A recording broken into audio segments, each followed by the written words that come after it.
အခုလည်းလက်နဲ့ကိုင်းနေကြတဲ့သူတွေအားလုံးဟာပညာနဲ့ကြလို့လုံးဝပညာမဲ့ကြလို့ပဲဒါကြောင့်သောက်တဲ့သူပညာတက်အောင်လို့ရံဖြစ်เสียမလို့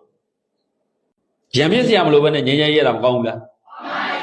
ရံဖြစ်ပြီးမှငြိမ်းချမ်းရေးရတာဆိုသေသွားတဲ့သူအများကြီးလေပိတ်ဆက်လိုက်ရတဲ့သူအများကြီးလေတချို့ကြတော့လေသေတာတန်တယ်တချို့ကြလည်းသေတာမတန်ဘူးတိုင်းယူတယ်ဘုံဘောတော့ဘယ်သူမှမသေးစေချင်ဒီနိုင်ငံထဲဟုတ်ပြီနော်အေးဒါကြောင့်နိုင်ငံချစ်စိတ်ဆိုအဲ့ဒါပြောဘယ်သူမှထိခိုက်စရာမလိုဘူးနဲ့တိုင်းပြည်ကိုအောင်မြင်အောင်ဖြစ်ထွန်းအောင်တို့တိုင်းလုပ်နိုင်အကောင်းဆုံးပဲအဲ့ဒါလို့ပြောရင်ဘုံဘုံကိုပြောကြအောင်ပဲရှင်ပြနိုင်ငံရေးထားလို့ပါလားရှင်ပြသမ္မတလုပ်ပါလားဘုံဘုံသမ္မတလုပ်ဖို့လည်းရည်ရွယ်ချက်မရှိဘူးနိုင်ငံရေးလုပ်ဖို့လည်းရည်ရွယ်ချက်မရှိဘူးဒါပေမဲ့ဘုံကနိုင်ငံအရေးကိုလုပ်နေတာဘုန်းကြီးတွေအတွက်လည်းလုပ်တယ်သာနာအတွက်လည်းလုပ်တယ်နိုင်ငံအတွက်လည်းလုပ်တယ်လူမျိုးအတွက်လည်းလုပ်တယ်ပညာရေးအတွက်လည်းလုပ်တယ်နိုင်ငံအရေးဆိုတာ politics လို့ခေါ်တဲ့နိုင်ငံရေးတဲ့အထက်မှာရှိနိုင်ငံရေးဆိုတာအများစုဟာပါတီကိုပို့ပြုတယ်နိုင်ငံရေးဆိုတာတနိုင်ငံလုံးကိုကိုစားပြုတာတာရေးနာရေးအကုန်ပါတိုင်းပြည်ဖွံ့ဖြိုးတိုးတက်ဖို့အတွက်လူတွေရဲ့စိတ်နေစိတ်ဓာတ်ဖွံ့ဖြိုးတိုးတက်ဒါကြောင့်ဘုံကဒီဟာလေးကိုပြောလိုက်တယ်ပြည်သူတွေတင်တဲ့ရည်ရွယ်ချက်ကနှစ်ချက်ပဲ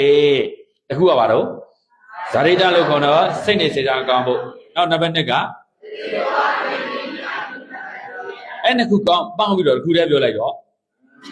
နိုင်ငံသားကောင်းတစ်ယောက်ဖြစ်ဖို့ good citizen ဒါကြောင့် citizenship education ဆိုတာပြည်သူတွေကိုပြောဒါအဲ့နှစ်ချက်ကိုပေါင်းလိုက်တော့တစ်ခုပဲပြည်သူတွေတည်းကဘာအတွက်တော့နိုင်ငံသားကောင်းတစ်ယောက်ဖြစ်ဖို့လို့